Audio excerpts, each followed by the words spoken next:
now in this last-ditch effort. Well, let's lie to senior citizens and scare them to death with lies about Republicans. They want to take away your Social Security and Medicare and cut it. Okay, not a single Republican has ever said it. No Republican supports it. Republicans want Medicare and Social Security to sunset. I'm not saying it's a majority. Let me give you, anybody who doubts it, contact my office. I'll give you a copy. I'll give you a copy of the proposal. The President of the United States looked us right in the eye and mischaracterized what half the people in the chamber believe, what half the people in the chamber, according to him, want. It wasn't true. It will be my objective to phase out Social Security, to pull it up by the roots and get rid of it. Look at that face. Look at it. He's hurt even by the suggestion when Biden called him out. If it was Matt Gaetz, I think that we do need reforms to Social Security and Medicare. Trump suggesting that he is willing to make cuts to Social Security and Medicare. Entitlements ever be on your plate? At some point they will be. That's actually the easiest of all things. But if you don't cut something in entitlements, you'll never really deal with the debt. We'll be cutting. We need to acknowledge all of the entitlements that we have. It's an issue. So the first thing you do is you change the retirement age. Turning Medicare into a voucher system. It's a really good start. Our entitlement programs, there's no doubt that we have to wrestle this beast to the ground. I think it's a very clear contrast. 1935, when the Social Security Act was written, 94 out of 95 Republicans voted against it. Mr. Landon ran in 1936 to repeal it. In August of 1960, when we tried to get it again, but this time for medical care, we received the support of one Republican in the Senate on this occasion. Let me warn you, and let me warn the nation against the smooth evasion that says, of course we believe these things. We believe in Social Security. In Social Security, you can keep all the promises that you made to seniors. You can, people that will retire within the next 20 years, no changes, but to give options to younger Americans to invest a portion of their Social Security in a private savings account. We will do all of them. We will do more of them. We will do them better. And most important of all, the doing of them will not cost anybody anything. I think we can replace the New Deal programs with a better deal. They approve of Social Security benefits, so much so that they took them away from almost 1 million people. Younger people are going to have to take a little less in benefits. Younger people are living longer, so we're going to have to adjust the age probably once again. We can work on prioritizing defense spending, but that's really nibbling around the margins. Okay. If we really want to talk about the debt and spending, it's the entitlements program. Social Security has nothing to do with the deficit. Are pointing to your own documents to tell Americans that you are preparing to cut entitlements. The 4 top contenders for the House budget chairman, if Republicans win in November, all 4 of them told Bloomberg last week that they plan to use this debt crisis hostage technique to get things like Social Security and Medicare eligibility changes. When asked to get specific, many of them invariably mention the need to cut spending on these retirement programs like Social Security and sometimes Medicare. Let's put up a list of some of the prominent Republicans floating this. There's Blake Masters, a Senate nominee in Arizona who recently made waves by calling for privatization of Social Security. Entitlements are going to consume the budget. There's Ron Johnson, the senator from Wisconsin facing re-election, who's called for shifting Social Security from a mandatory program to a discretionary program. We ought to turn everything into discretionary spending. What does that mean? It means Congress would have to reauthorize it every year or the funding would go away. There's Rick Scott, who several months ago proposed a plan that would put all federal laws on the chopping block every 5 years. Unless Congress passes a law to continue them, those programs would include Social Security. An 11-point plan to rescue America. All federal legislation sunsets in 5 years. That would raise taxes on half of Americans and potentially sunset programs like Medicare, Medicaid, and Social Security. Sounds like cutting Medicare and Social Security. Well, it's certainly putting it up for grabs. Well, John, that's, of course, the Democrat talking points. It's a No, it's in the plan. It's in the plan. But here's this thing about reality for a second. First off, let's talk about Medicare. But Senator, hang on. John. It's not a Democratic talking point. It's in the plan. I have articulated principles in the course of my campaign that I think are important. And it's very important for those who've retired to recognize that nothing is going to change when it comes to Social Security. And it's very important for those who are near retirement to understand nothing will change. But for the sake of our younger workers, for the sake of younger Americans, we must be willing to address this problem. And I think it's vital to consider allowing younger workers on a voluntary basis set aside some of their own payroll tax and personal accounts as part of a comprehensive solution. The worker at his or her option ought to be allowed to put some of their own money in a private savings account, an account that they call their own. As we fix Social Security, we also have the responsibility to make the system a better deal for younger workers.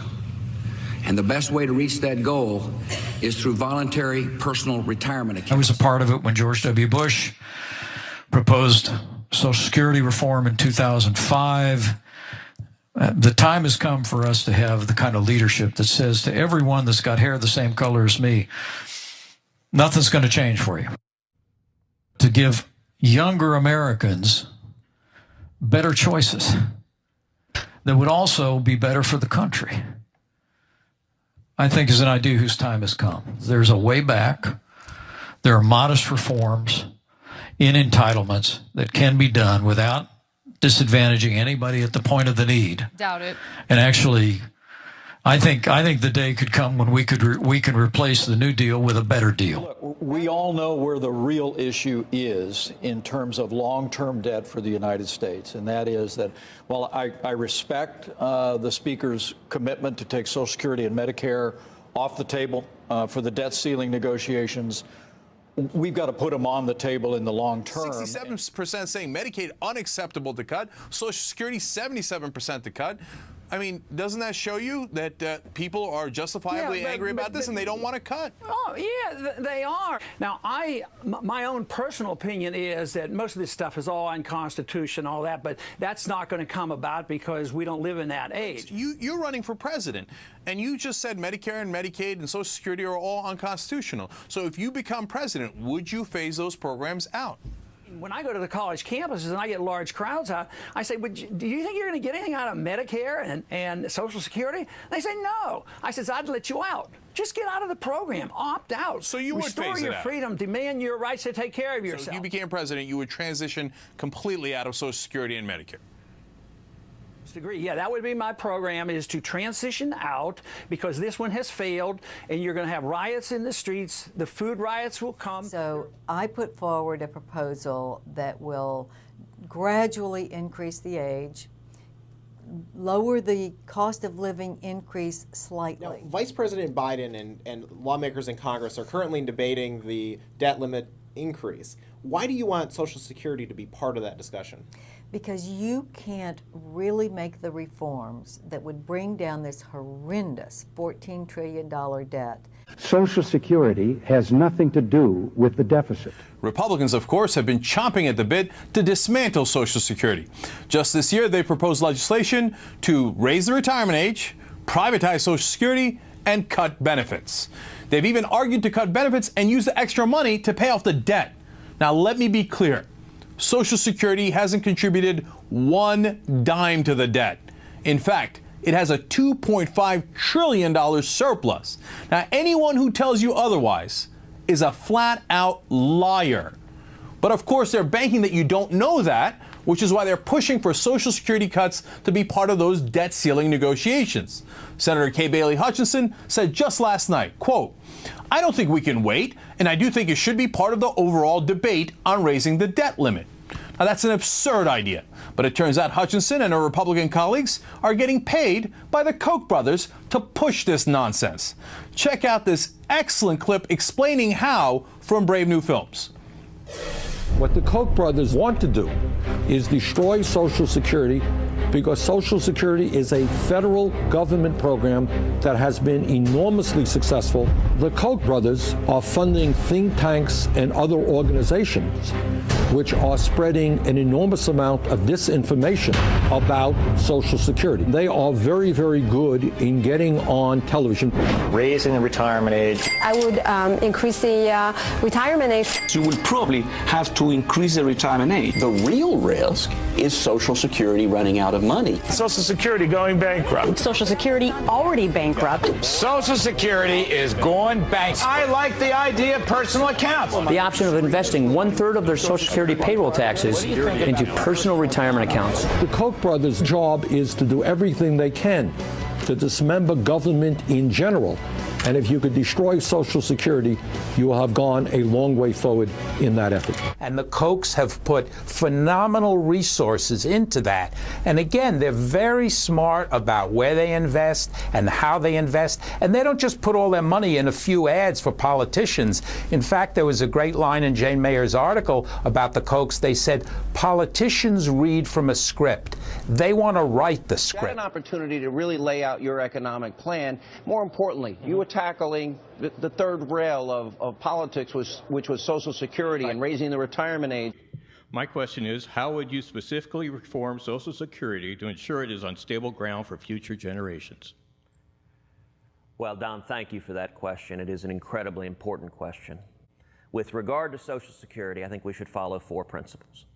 Number 1, for seniors, for those at retirement or near retirement, there should be no changes whatsoever. We have made promises. People have ordered their financial affairs counting on those promises. We need to honor those promises to the letter. But for younger workers, you know, I'm 44 years old. It is hard to find someone, my generation, who thinks Social Security will be there for us. That presents a real opportunity to reform it now for future generations. And how can we do that?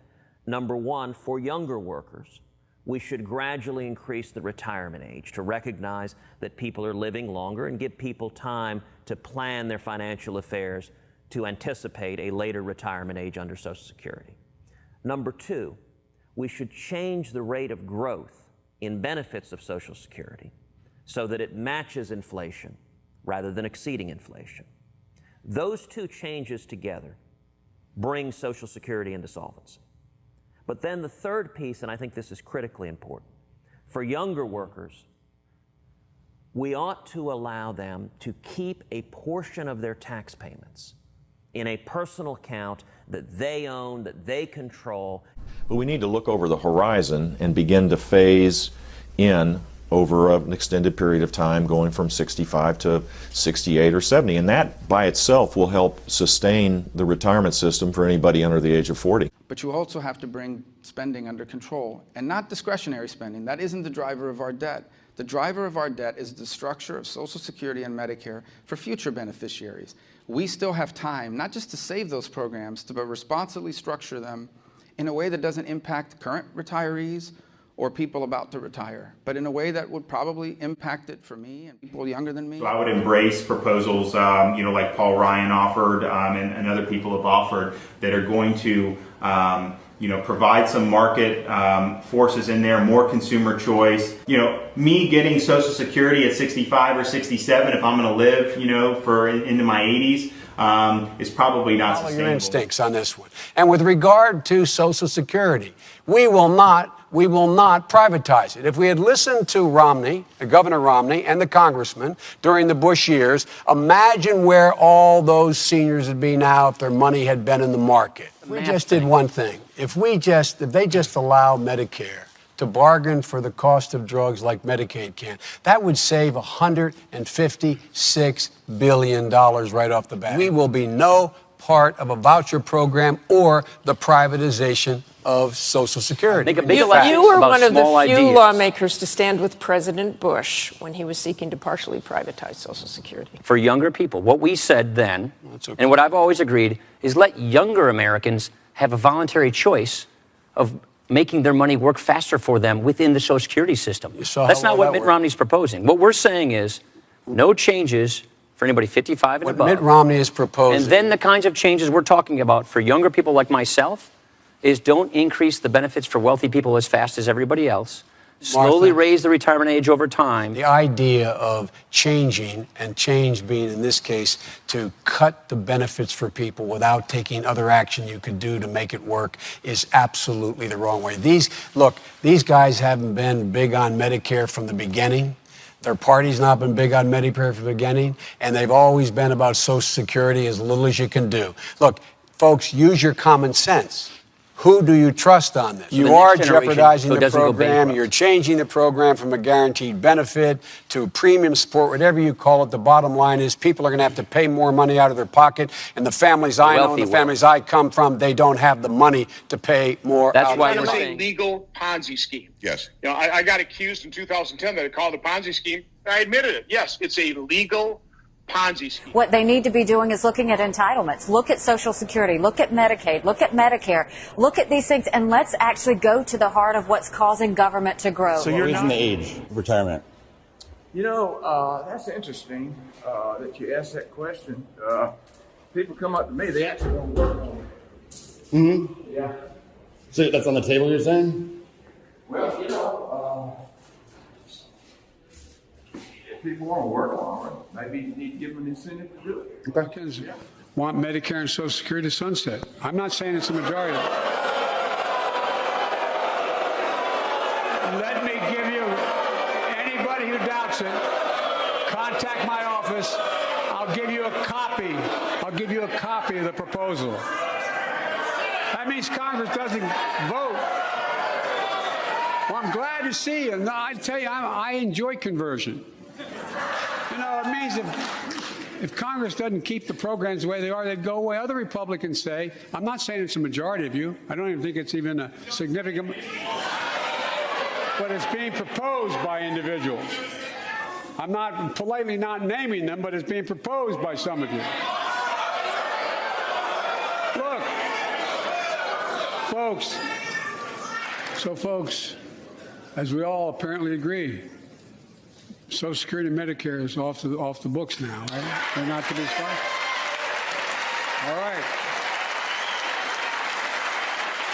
I'm ready. We got unanimity. I don't know who they think they are. We saw on Tuesday night Republicans don't like me being called out on this. They were not very happy with me pointing this out.